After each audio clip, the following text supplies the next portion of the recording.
What's going on? It's the RapNerd, and I'm here to do a review on Pusha T's latest album, It's Almost Dry. Now, I've done reactions to Pusha's music on this channel before, so I think my Daytona review is on there as well. So if you've seen that and seen the recent reviews, you know I'm a huge fan of Push. I've listened to this album 3 times already today. I was gonna wait to drop this review some days later, but I've made my mind up already. I love this album. I love it. Point blank period. Push always delivers. He always gives me what I want, as he's setting a lot of it in interviews.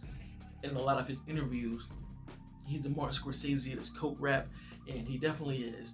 And one of the things that he does so well is like he keeps it fresh with the lyricism and the production. I think you can talk about the same things over and over as long as you present it in an interesting way, over interesting production, or you just do it keeping the interest alive. And Push always does that, man. Like, I thought Daytona was, front to back, 7 tracks was stronger than most people's albums. So he set the bar really high for himself, as he did with his other 2 projects. But I feel like this one is better than Daytona, which is crazy.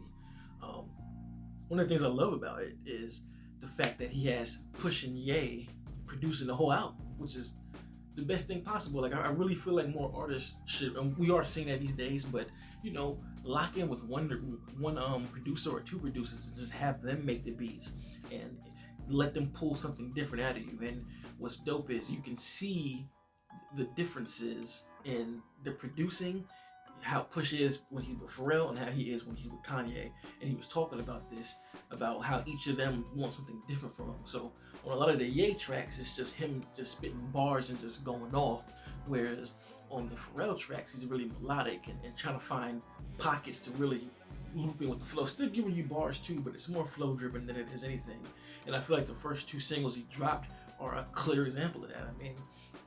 Diet Coke straight up just boom bap, bar after bar after bar, while Neck and Wrist is flow driven. It's got that bounce to it, and you even hear it in his voice. And even Hov followed the same format, with the rapping. So this album is so dope to me just because of that. Like, every record, it's like a versus battle, like Push versus himself, and it's like Kanye and Pharrell just like, oh, you did that? Bet. I can check this out. I got another one. Oh, that's what you're doing? I bet. And it's just so back and forth that the sounds change, but they are all very what's the word I'm trying to think of? They're all cohesive because Push has worked with both of these fellas equally. Of course, he knows Pharrell longer, and he came up with Pharrell, so you get that vintage feel because hearing his voice over these Neptune / Pharrell beats, it brings back those memories of how it used to be, but it's still updated. Nothing sounds dated at all. And the same with Kanye. A lot of there's some records on here that reminded me of College Dropout. You know what I mean? Like, and even some up into his most recent work, as a producer, Kanye's done. So it has that vintage flair, but it's still modern because they all pretty much came out at the same time and updated and transitioned with the game at the same time. So that just makes for dope records. I really love the beginning, the first track of Rambleton. And if you see me look off over here, it's because I took the liberty to myself to write the track names down, because I'm awful with names. I also forget. So I'm like, I wanted to be concise because I love this album. I love it, love it, love it. So Rambleton, I love that it starts off with like a story talking about one of his friends who was in the pen, and then when they got out, they started, doing things for clout. Specifically going on Vlad TV, trying to throw Push's name under the bus, and this is kind of him responding to that, like, you don't really agree with that. It's not how we used to do. When I knew you, you was not that guy. And for something to be so personal, it's over a real hard-hitting beat. Like, that's a Pharrell beat off the top, and you already know, like, okay, this is the tone being set. And then it goes on into this next track produced by Kanye called Smokers. What is it? Smokers Shine the Coupe. When that sample first comes on, and he's just rapping over without the beat, and then once that kick hits in, like, this is a Coliseum song right here, bro. This is like a show opener. Like, I can see them calling his name, and this just drops, and it's just boom, boom, boom, boom. And again, Push's lyrical wit.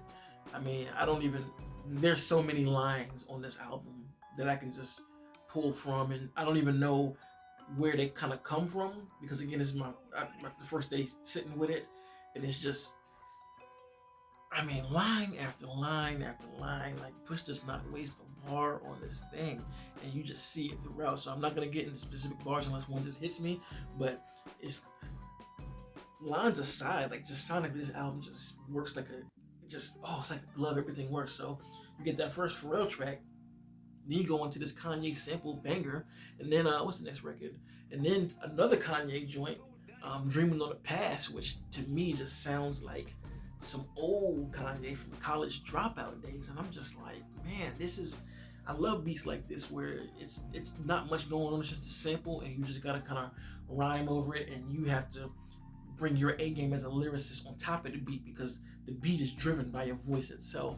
And just hearing him float over the beat that way, man, it's just like, and I love Kanye coming in with the, with the small hook and even the small bars, like on some, 90s stuff. Like, I really love how he just was floating on that record, dog. Like, and then again, I'm gonna go through almost every track, but then it switches into Neck and Wrist, and this is one thing that's like so genius, that these singles work so well within the album. Like, when that joint comes on, it's like a different type of bounce, because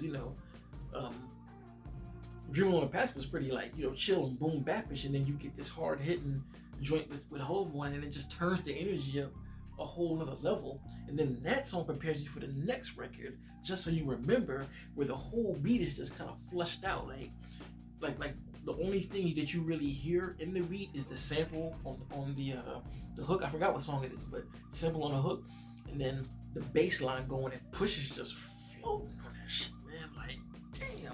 He said something like, look outside the window, the landscape's ridiculous. What did he say? Something like, damn, he said something, he didn't say Reader's Digest, he said, some interior digest is what my interest is. It's like, this song right here probably has most of my favorite bars in it, and like, he just going, just, the hook is there, but not really, but it's just him straight rapping, so I love that record.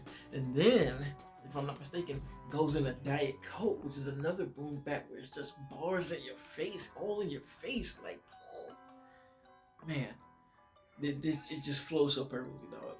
And after that, we get to the only record, this is the only record I don't really like that much, Rock and Roll. And on all Push's albums, he usually has one that I'm not really that fond of, and with this one, not really, crazy about it. This is the song that he said that Kanye and Pharrell collabed to make, and I kind of can tell, just because it's just a lot going on that doesn't seem that cohesive to me. And Kid Cudi's the filter he has on his vocals are a little much. Like, I get they were trying to go for the rock and roll vintage sound for his vocals, but it just kind of chopped a little bit. And even with all of his additives to the record, I don't think it really did it that much justice. But not a terrible record at all, but it's just one that I'm not crazy about like the others ones. Like, this is kind of my downtime where I can take a break and just do something. But anyway, once you jump to that track, you get to Calling My Bluff. This is that early 2000s Clips, dark, gritty song with just Push talking his street shit to the maximum. Like, I just love that hook. 1-800 call my bluff, and then the beat just drops in, and you just got that Pharrell synthesizer going with that hard hitting kick, and him just again being melodic with the verse. I can tell you niggas want like a lullaby, almost like putting you to sleep, like, and he's just saying some of the most gangster crazy street stuff with such a melodic tone, and I just but at the point when he was like he said something like something going to your mom's house, sister Granny tied up. I was just like, it fire. I want to listen to the song again, but I just love that beat and how dark it is, man. Reminds me of the old Clips. And then we get to Scrape It Off the Top, which is kind of a more upbeat.